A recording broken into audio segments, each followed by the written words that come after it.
दुख होता है ये बात कहते हुए कि हम आज़ादी की 75वीं साल मना रहे हैं। आज भी हम इस दृश्य को देखेंगे, जबकि बाबा साहेब अम्बेडकर कितने दिन पहले इस बात को लेकर लड़ाई की।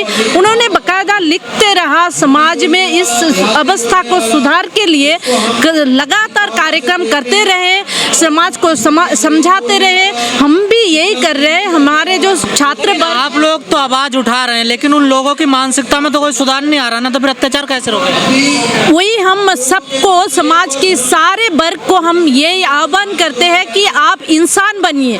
आपकी खुद की जो भूख है वो तो जानवर के भी होते हैं। आपसे पोशाक में सभ्य दिखते हैं, लेकिन आप अगर मानसिकता को सुधार नहीं करेंगे, मानसिकता में उदारता नहीं लाएंगे, तो समाज नहीं विकसित होगा। वो तो अपने आप को सर्वोपरि समझते हैं ना।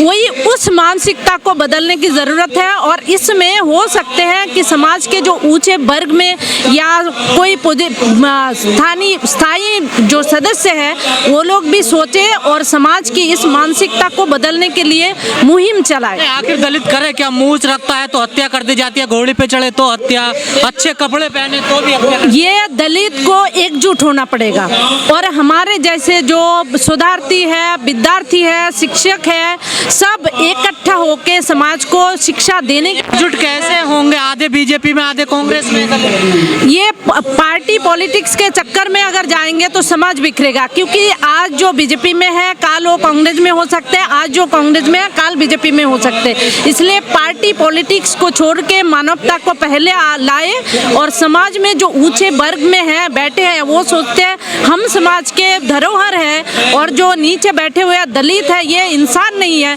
इस मानसिकता को बदलना होगा। तमाम लोग कहते हैं कि रिजर्वेशन आरक्षण खत्म कर देना चाहिए, भेदभाव खत्म हो गया देश से।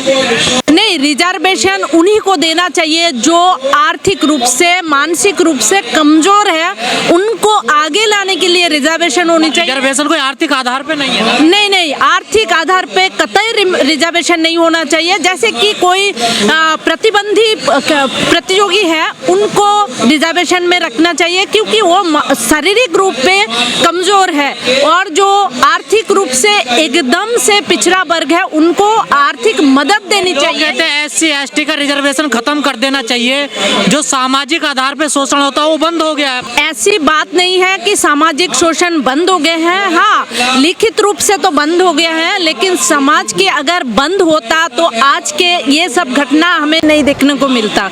हम आज भी देख रहे हैं, इसका मतलब आज भी समाज में ये सब घटनाएं चल रहे हैं। कुछ मैं नहीं कहूँगी पूरे लोग खराब है या सारे समाज खराब है, ऐसा नहीं।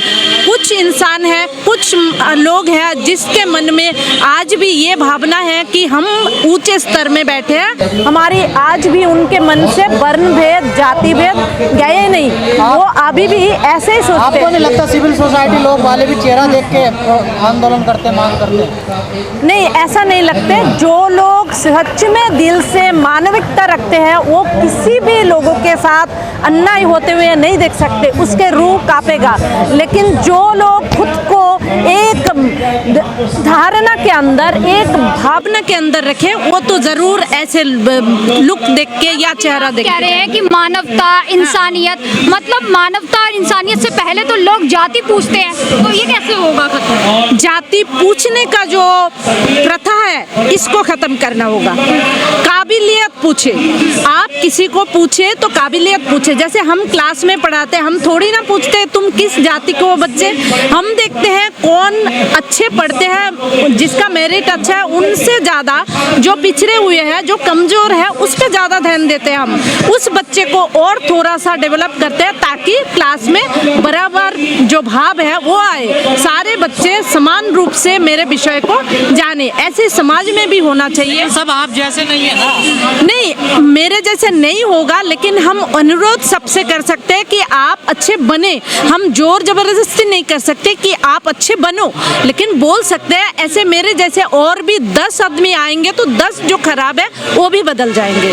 मैं सबसे आग्रह करूंगी जो हमारे शिक्षित वर्ग है वो आगे आए और इस जो भावना को ये एकदम जड़ से खत्म करें, ताकि दुर्भाग्य ये है जब ऐसी घटनाएं आती हैं तो समाज आगे निकल के नहीं आता। हर समाज को ऐसी घटनाओं का विरोध करना चाहिए। नहीं, अभी आ रहे हैं, जैसे हम इस घटना आरोपी के समर्थन में 36 कौमें इकट्ठी हो रही हैं।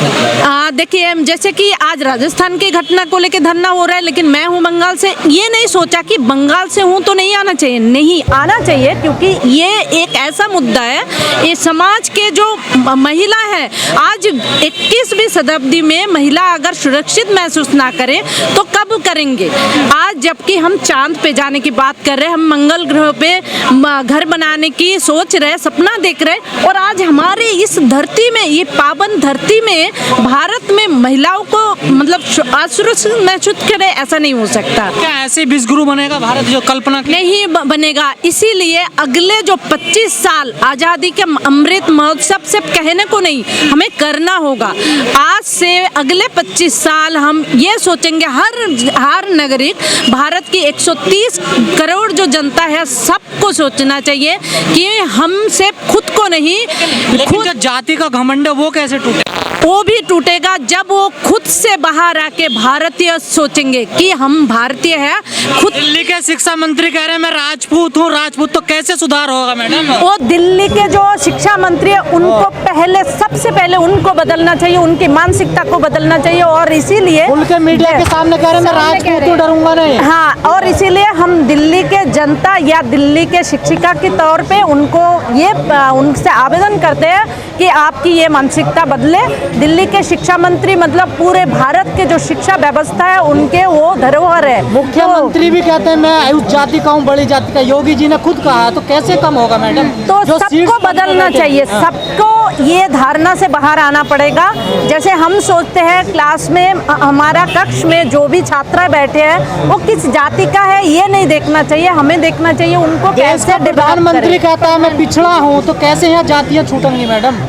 देश के प्रधानमंत्री किस प्रेक्षित में ये बात कहा मैं नहीं जानती हूँ, तो इनके बारे में कोई टिप्पणी नहीं करना चाहूँगी। लेकिन हाँ, हर किसी को ये जो भावना, हीन भावना, ये हीन भावना से ऊपर आना चाहिए। जातियाँ तो कूट कूट कर भरी हुई है ना। ये इसका जो मुहिम है आप ही लोग चलाओगे। आज जैसे आपके माध्यम से मैं अपनी बात रखी, ऐसे ही और भी लोग रखेंगे, और आप भी सही खबर को मीडिया में दिखाएंगे और समाज को ये संदेश देंगे कि हीन भावना से ऊपर उठ के हमें इंसानियत को मतलब अपने अंदर लेना चाहिए और सबको समान सोचना चाहिए। अगर नहीं सोच पाएंगे तो अगले 25 साल में भी भारत विश्वगुरु नहीं बनेगा।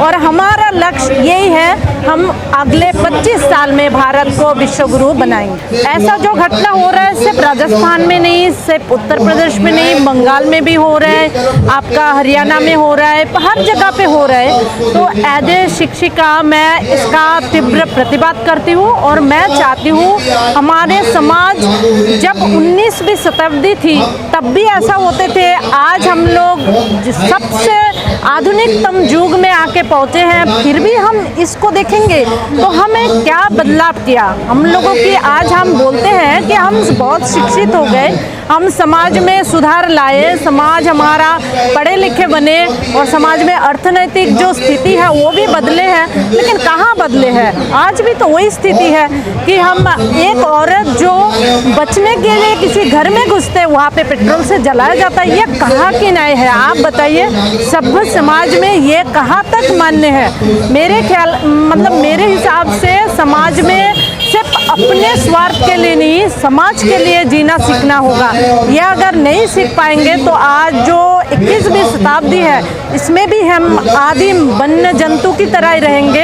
हम अपने स्वार्थ के लिए, अपने भूख मिटाने के लिए दूसरे को नोच लेंगे, ये कहीं से भी समर्थन योग्य नहीं है। और मैं ये चाहती हूँ दूसरों की बात सब इसमें आगे आए, बढ़ चढ़ के इसका प्रतिवाद करें और समाज से। आपको लगता है दलित अभी आजाद है? हाँ, 70वां साल अमृत महोत्सव मनाया जा रहा है। मैं ये देखती हूँ पूरे देश में हमने भी हर घर तिरंगा, आज़ादी की अमृत महोत्सव मनाया। आगे भी हमारे बांग्ला भाषा की जो समूह है उससे भी कार्यक्रम होने वाला है।